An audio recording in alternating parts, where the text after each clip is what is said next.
فرات زۆرکردنی سەرچاوەکانی داهات و پەرەپێدان بە وەبەرهێنانی ناوخۆیی لە بوارە جیاوازەکاندا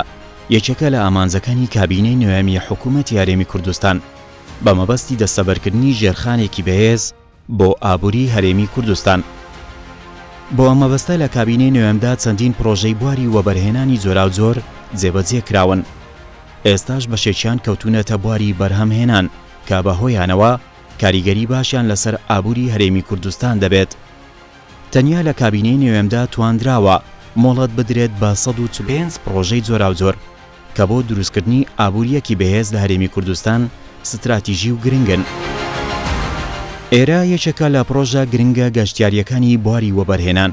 کە چەندین شوێنی سەرنجڕاکێشی گەشتیاری لەخۆ دەگرێت کە لە مانگی پێنجەم ساڵ لەلایەن سەرۆکی حکوومەتەوە کرایەوە. ئێرە پرۆژەی هاپی پارک و تەلەفریکی چیای زاوایە لە دوهۆک. ئەف پرۆژە دەخزمەتەکە گەلەکە زۆر یا نەبتنێ خەڵکی دووکێ بەلکی هەمی خەڵکی کوردستانێ و وان گەشتیاراشت کرد یەتکو سەردانا کوردستانێت کەن. بەرنامەی حکوومەتە هەرێمێ دوو ئامانجێت سەرەکی مەهەبوون. یەک چاکسازی یا دوێ هەمە جوورکردنا ئابوورا کوردستانê. Li bernamê heme cûrkirina abûra Kurdistanê de me pêxûş e û hemû hewlên me ji bo hindê bîne hem hikûmet projeyê geştyarî gel bernamê diyet abûrî li Herêma Kurdistanê de wekî kiştûkalî, wekî senetî yan pîşesazî cêbecê biket.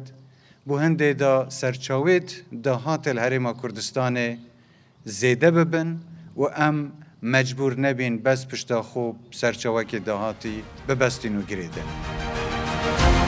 لە دوای وەستانی پرۆژەکە لە چەند ساڵی ڕابردوودا لە سەرەتای کاری کابینەی نوێمی حکوومەتی هەرێمی کوردستان جارێکی دیکە جموجۆڵی کارکردن بۆ بە کۆتاگەیانی پرۆژەکە دەستی پێکردەوە. ئێستا قۆناغی یەکەمی پرۆژەکە بەڕووی گەشتیاران و سەردانیکارانی پرۆژەکە کراوەتەوە کە تەلەفریکێک و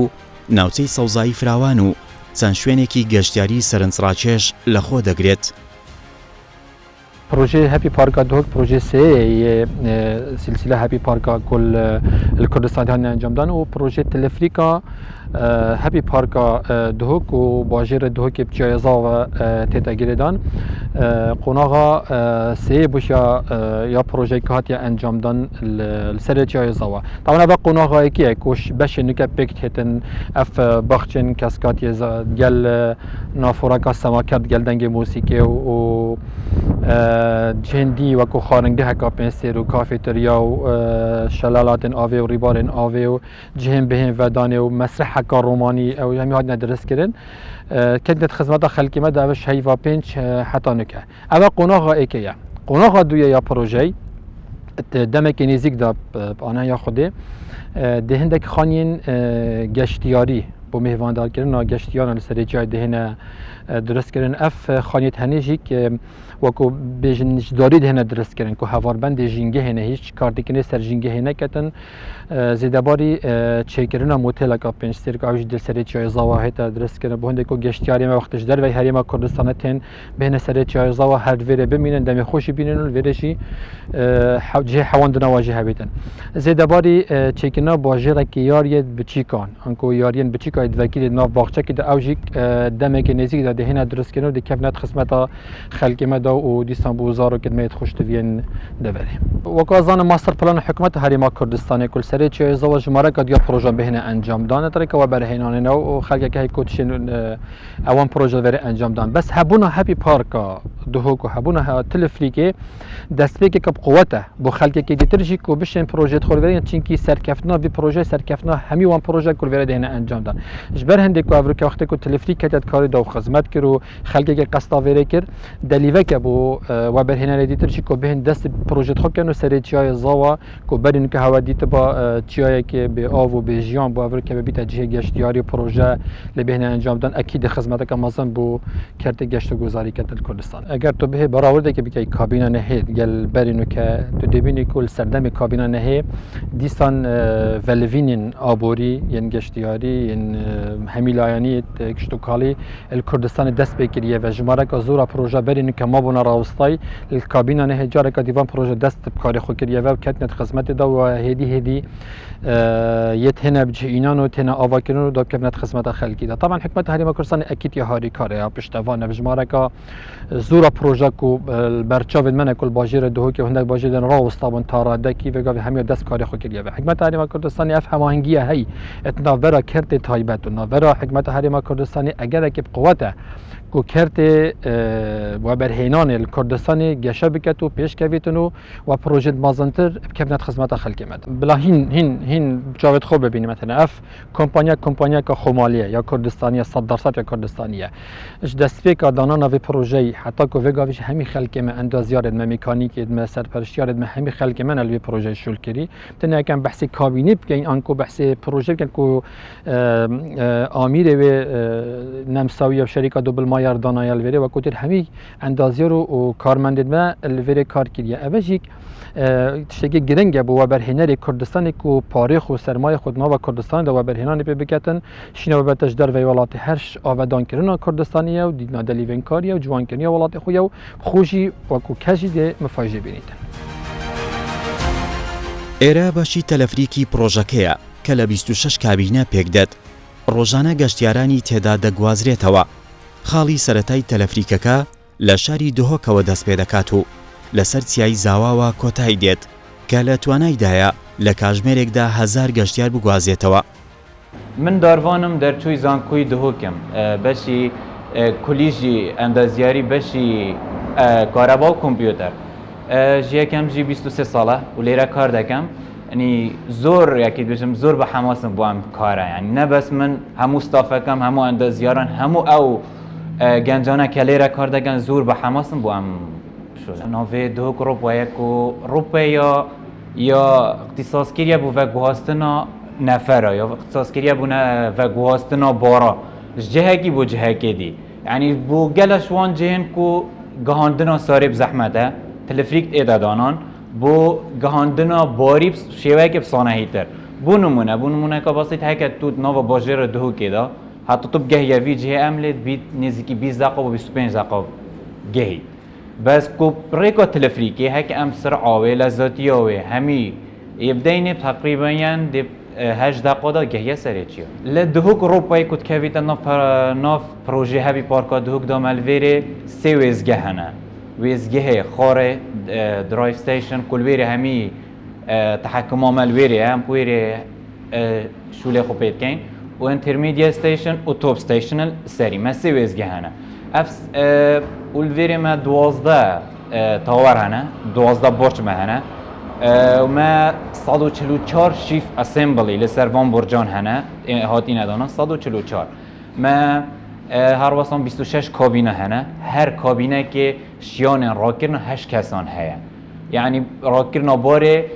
640 کیلوگرام اون 26 کابینان هکن ام لذاتیه و بکینه پنج کو لذاتیه محدوده ام شین تحکم میده بکین هک لذاتیه و تو همیه بدهش شیان و گواستنا 1000 کسا هیت ساعت دا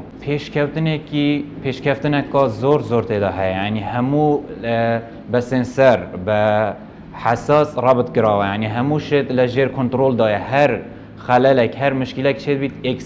اکسر یعازه دیده تمه که فلان مشکله ویال ویری هی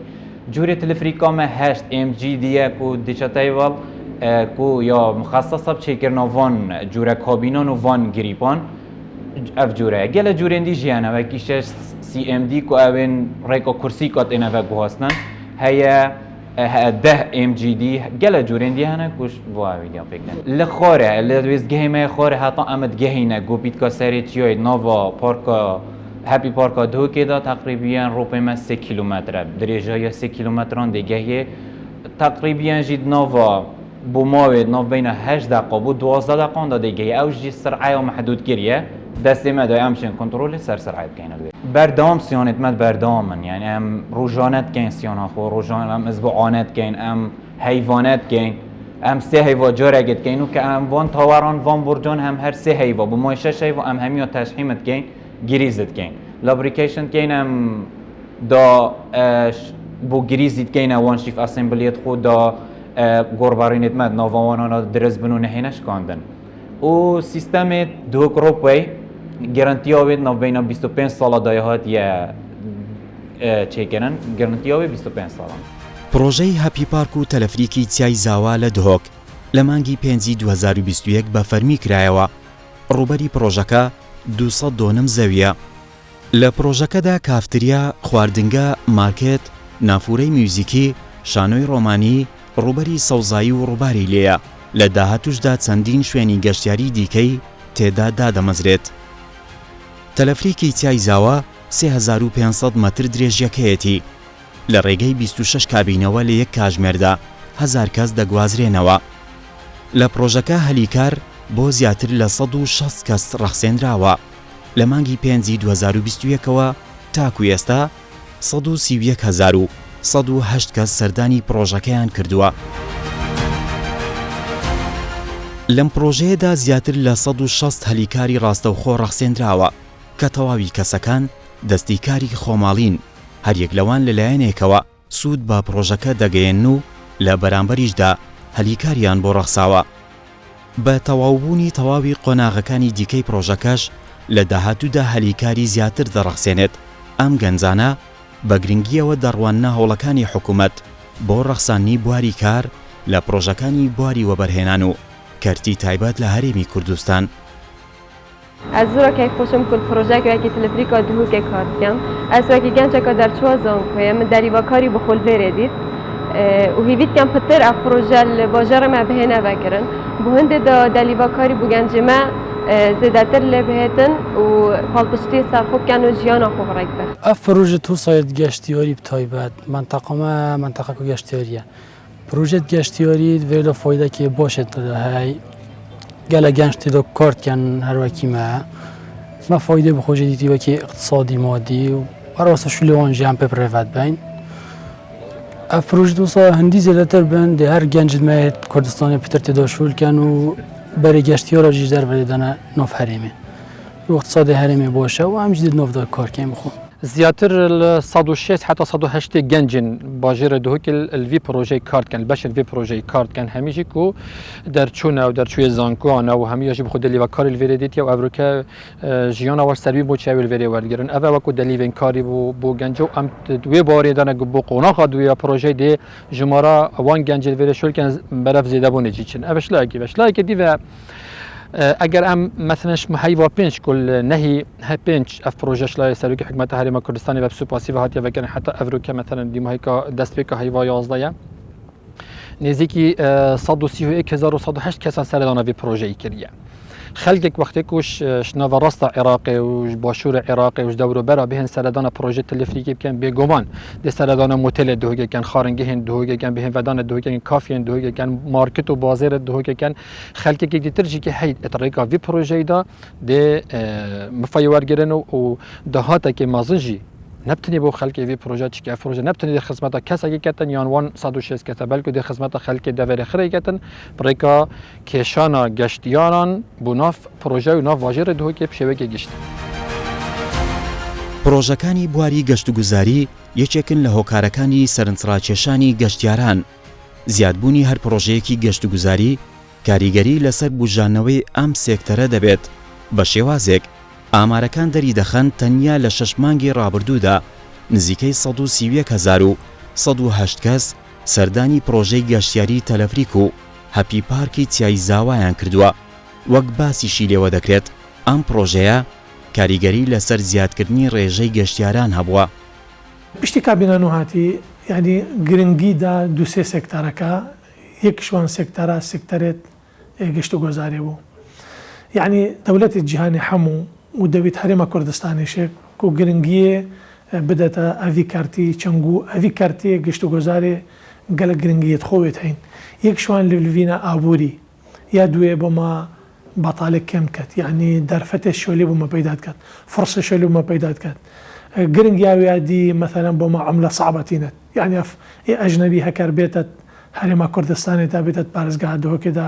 ئەکید ئەفە دێ دۆڵاری لەگەڵ خۆنێت یۆڕۆینێت عەملاتی ئەژنەبی ئەفە هەموو مەفانە بو كارت گشت و گذاری همو مفانا بو حكومته اكيد يعني وقت تبفت تو كارت گشت و گذاری بيخيني پیش بخینی دبیت مشروعات مزن بما چی بینه چی کرن نه مشروعات بچیک اوتیلک موتیلک فندقک نه مشروعات مزن وکی چای زاوا جوانیه که دیو ده پارزگاه دهوکی رنگ کی دیو ده پارزگاه دهوکی اوی چای زاوا شیا هندک کسی دید گشت و گذاری بخوا بکشت افق بروجي هنده مازن طبعا مرحله ايكيها مرحله دوشك هشتاوماي يعني مشروع دي ماستر ليت فحقيقه مشروع توسا قرقت قرنجن هرا برنيكا چند كارمندل في بروجي شولد كان معناها في بروجي هيلا كو فرصه شولي بو خلكي بارزگها دهوكي پیدا كان اوا دبما دهاتکی گلکی باش بخوفه اینت اوا دبما گشتیاره گلک بخوفه اینت توزانی سال 2019 يعني وضع گلکی خوش بو کرونا بری درکفت جمعه گشتیاره تاتینا پارزگاه دهوکه نزدیکی 9 میلیون بون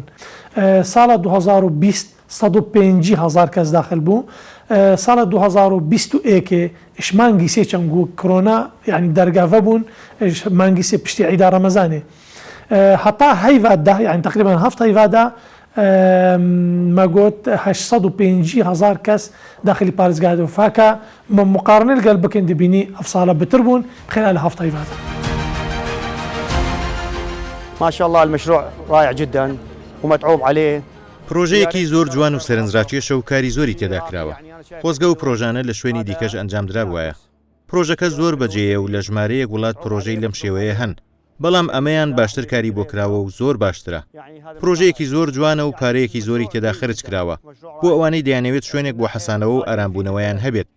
لە ڕووی ئابووریەوە سوودی زۆری بۆ وڵات هەیە و دەبێتە هۆکارێکیش بۆ پەیداکردنی دەرفەتی کار. هەروەها شوێنێکی باشە بۆ ئەو کەسانی دەیانەوێت جەوێک بگۆڕن و لە شوێنێکدا بحەسێنەوە. ئەوانەی بە مەبەستی ئارامبوونەوە و گۆڕینی کەشوهەوایە گەشتی وڵاتانی دەرەوە دەکەن لەبری ئەوە پێویستە سەردانی ئێرە بکەن چونکە شوێنێکی زۆر جوانە. هەر کاتێک سەردانی کوردستان دەکەم هەست بە گۆڕانکاری گەورە دەکەم. کوردستان بەردەوام لە پێشکەوتندایە و گۆڕانکاری گەورە و جوانی تێدا کراوە. هەر بۆیەش هەموو جارێک هەست بە گۆڕانکاری و جیاوازی دەکەم لەگەڵ جاری پێشتر کە سەردانم کردووە. يعني شو فرق كل مرة عن مرة فرق كثير. ڕاستی شتێکی زۆرە جوانە. يعني تو شێ بژێنجی ینی پێنگۆڤەکە زۆر باشە. خۆس ئەف مەنتەقەوەکی تو بێژی بەرینیها چۆیەکی وەکی بژن هەش کوڕیت و ئەو بوو. دوکە الحەمدلله تشتێکی جوانی پێشکەفتیە مدرێنیە یە هەمی کوتوبشەی مەسەلەن بۆ جیاوەکی تەرفی بێایرە چ قوسیرینینە. همین ناحیه راستی یعنی مشروعی گلک باشه هم ده اوشول که استفاده کرد و هم اوید مال دارنشتی نفسی و بیت در و بخو در کوید گلک باشه ان شاء الله ده هر زورتر بن. بە گوێرەی پلانەکانی و دەستەی وەبەرهێنان دروستکردنی پرۆژەی جۆراوجۆر لەسەر چیای زاوە ئاماژەی جدیان بۆ کراوە. تەواوی پرۆژەکان لەسەر چیاکە لە 6 زۆن جیاکراونەتەوە. یەکێک لە پرۆژە گرنگەکانیش هەپی پارک و تەلەفریکی چای زاوایە. لەمبارەیەوە لەگەڵ بەڕێوەبەری وەبەرهێنانی دهۆک لەبارەی گرنگی پرۆژەکە و هەوڵەکانیان بۆ بە ئەنجامگەیاندنی تەواوی زۆنەکانی دیکە قسە دەکەین. نقشی چیای زاوایان جیان بجین دیزاینا چیای زاوا و دیزاینێک گەلک ڕێکوپێک و شلای کۆمپانیایەکە خوددان ئەزموند وی بواری دەل سەر ئاستێ ڕۆژهەڵاتە ناوەڕاست و دەڤێرێ هەمیە ئەو ژی دارالهەندەسەیە. هەنی ئەف نەخشە پشتیک و ڕوپیڤە ئەسمانی بۆ هاتیەکردن سروشتێوی هاتیە و تۆپۆغرافیوی هاتیە دیارکردن یێدا بەشکری بۆ 6 زوونە. هەنی ئەم بێژین دەواازەیە چیای زاوا ڕۆژ ئاوای ئەم سەر چیای دکەوین. ئەمە پڕێکا ئۆتۆمبیلە و حتمما تلفریکێژی ئەم سەر دکەوین باژێڕێ دهوکێ بوو چیای تلفریکا دهوکێ زوونێک وان 6 زوونایە. ئەوێ دیکۆمەیە هەی دەواازێ نەخشێ چیای زاوا ئەم بێژین گێت وەیە چیای پشتینگێدە ئیکسەر داخلی ئەم بێژین گوندێ بازرگانی ئەف گوندەک و باراپتر ینی خانوویێت گەشتیاری تێدا هەنات گەل خزمەت گوزاریێن وەکو باخچە و حتا مەسەلە خارنگە و کافێ و ئەvە تێدا هەنە پشتینگێدێ دەربازی ئەم بێژین زاوا فاملی زۆنیان ژی جهێ خێزانی زیدەتر و لێرێ پتر مەبەستامە ئەوە يعني یا وکری بیت یا فری بیتن خلق تشتن تشتیش مال جید گل خوب بتویره بهند سودمن بیتن ویو یا چیای زوال سر دهو که کو ما بس تا به کو نهمی تشت احتمال رکاب بازرگانی بیتن او پتریه پابلیک زیاده تر اف زونه یه گشتیه به برانبر بو خلکی دیسا ما هی هندک چالاکین ام بیجین بیراوریات دا کلچیای زاوال بین ساخت کردن ام بیجین زاوا ایونت گراونده يعني هندك مسرحي روماني وهندك قاعاتي پیش كوتوتي دا دروز دكرين يعني اگر هندك ام بيجين چالاكي و بويرجي هبن بين ساخت كردن چيای زاوا ما پشتی هنگه در باسی زاوا کلچرال زون بی یعنی زیادتر چالاکین ین کلتورین الویرتن نمایش کردن یعنی پترجی اما بستام کلتور دورا دهوکی دورا بادینان و عامجی کردا همی الویره بتن نشاندان و پشتی هنگه ما جوانترین باشل چیای کتو باشترین ویوی هی اوجی کنو که تلفریک دهاتی درست کردن پشتی اینجا در بازی چالاکین ورزشی بین سری چای زاوا کو پترس یعنی زیادتر چالاکین ورزشی جورا جورا اوه همی وکو ایک پاکیج وکو ایک دیزاین هاتی درست کردن. حکوومەتی هەرێمی کوردستان بە گرنگیەوە دەڕوانێتە بواری گەشتوگوزار و سوود بینین لەم سێکتەرە وەک یەکێک لە سەرچاوەکانی داهات بۆ مەبەستەش لە پلانەکانی دەستەی وەبەرهێنان چەندین پرۆژەی جۆراوجۆری گەشتیاری ئاماژەیان پێکراوە هەوڵەکانیش سڕکراوەتەوە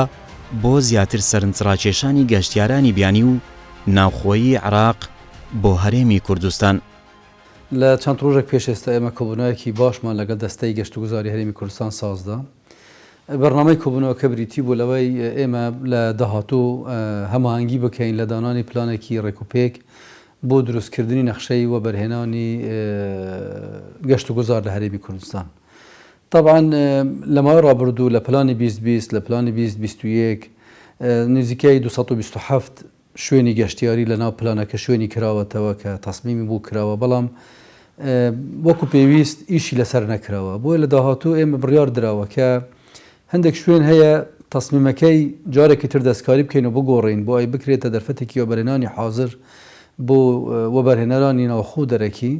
دووش هەندێک شوێنمان هەیە پێویستیمان بەوەیە ریزۆرتی سیاحی لەسەر دروستکەن کە ئەمە بڕیاری ئێمەیە لەگە دەستەی وەبەرهێنا لەگە دەستەی گەشتوگوزار کە لە ماو دو زیاتر هەنگاو بنێن بۆ دروستکردنی ریزۆرتی سیاحی گەورە کە خەڵک بتوانێت لە هەفتەیەک یان زیاتر بمێنێتەوە پێویستی بەوە نەکات بچیت لە دەرەوەی ریزۆرتەکە سیاحەت بکە لەوێ هەموو پێکهاتەی ریزۆرتێکی سیاحی متەکاملی تێدا هەبێتن. طبعا لە کوردستانیش چەند شوێنێک هەیە کە دەستنیشان کرا بۆ ئەمە بەستە هەر لە گەرمیان دەست پێ دەکەین تا دێتە سلێمانی دوکان هەولێر چیاکانی ئێمە لەسەر ڕووبارەکان دهۆک لەسەر بەنداوەکان و لە شوێنە گەشتیاریەکان ئەمانە هەمووی هەوڵ دەدەین ئێمە لە تا ساڵی 2022 سەرەتای ساڵ نەخشەی وەبەرهێنانی گەشتیاری بە تایبەتی لەناو پرۆفایلێکی تایبەت حاضر کرابێ و هەموو دەرفەتەکانیش لەوێدا بە کاملی ڕێکخرابن و بێگومان یعنی ئەم بابەتەش بە هاوکاری ڕاستەوخۆی دەستەی گەشتوگوزاری هەرێمی کوردستانە کە ئەوانیش زۆر هاوکار و یارمەتی دەرم بۆ ئەم بابەتە کە ئەم بەرنامە و پلانەی کە دانراوە کە خودی جەنابی سەرۆک وەزیران سەرپەرشتی داکا و بڕیاری لەسەرداوە ئەم بابەتە جێبەجێ بکرێتن. ئەمە بەس لەوەیە کە ئێمە بتوانین گۆڕانکارێکی نەوعی لە هەم لە ڕێژە هەم لە نەوعیەتی گەشتیارەکان بۆ هەرێمی کوردستان بکەین تا ئێستا ئەو گەشتیارانەی کە داهات هەرێمی کوردستان یان بەردەوام دێن بریتە لە گەشتیارە عێراقیەکان کە نەوعیەتی ئەو گەشتەی کە ئەوان دەیکەن لە ئاستێکی با بڵێن مەبلەغێکی کەمدایە کە تەسیرێکی زۆر ئیجابی لەسەر تەسیری هەیە لە ڕووی ئابووریە بەڵام تەسیرەکەی زۆر نییە بۆیە دەبێ ئەو ریزۆرتە گەشتیاریانەی کە بڕیاری لەسەر بدرێ و دروست بکرێت لە ڕێگەی وەبەرهێنانەوە بە هاوکاری ئێمە و دەستەی گەشتوگوزار هەوڵ بدرێت لە هەموو ئاستەکان گەشتیار سەحبی هەرێمی کوردستان بکە لە کواڵەتی بەرز تا دەگاتە مەمناوەن تا دەگاتە خواردتر بۆی بتوانرێ بەلایانی کەم لە قۆناغی داهاتوو ئەو گەشتیارە عەرەبانەی کە ڕوو لە وڵاتانی تر دەکەن بیانی نە هەرێمی کوردستان بەستم ئەو گەشتیاری عەرەبان ئەوەی کە لە وڵاتانی خەلیجن پێشتریش لە ساڵانی هەشتاکان و هەفتاکان لەوانە پێشتریش زۆربەیان ئاشناییان بە هەرێمی کوردستانەوە هەبووە بە چیاکانیان هەبووە بە شوێنە گەشتیاریەکانیان هەبووە ئێستا جارێکی تر ئیشی لەسەر بکەین بۆ ئەوەی جارێکی تر ئەو گەشتیاریانە بینەوە هەرێمی کوردستان جگە لەوەش لە دەرەوەش ئیشی لەسەر بکرێت طبعاً کەرتی گەشتیاری بۆ هەرێمی کوردستان لە داهاتوو بۆ دروستکردنی ئابووری بۆ تەنویعکردنی سەرچاوەکانی داهات بۆ وەگەرخستنی خەڵک زۆر تەسیری ئیجابی هەیە و دەبێتن ئەگەر بە باشی ئیشی لەسەر بکرێت. پرۆژەکانی بواری گەشت و گوزار یەکێکن لە هۆکارە گرنگەکان بۆ ئەوەی گەشتیاران لە ناوخۆ و دەرەوەی عراق سەردانی هەرێمی کوردستان بکەن. هاوکات جگە لە دروستبوونی جموجۆڵی ئابووری لە ناوخۆی هەرێمی کوردستان دوجار وەک هۆکارێکی باش بۆ دروستبوونی ژێرخانێکی گەشت و گوزاری لە هەرێمی کوردستان هەژمار دەکرێن.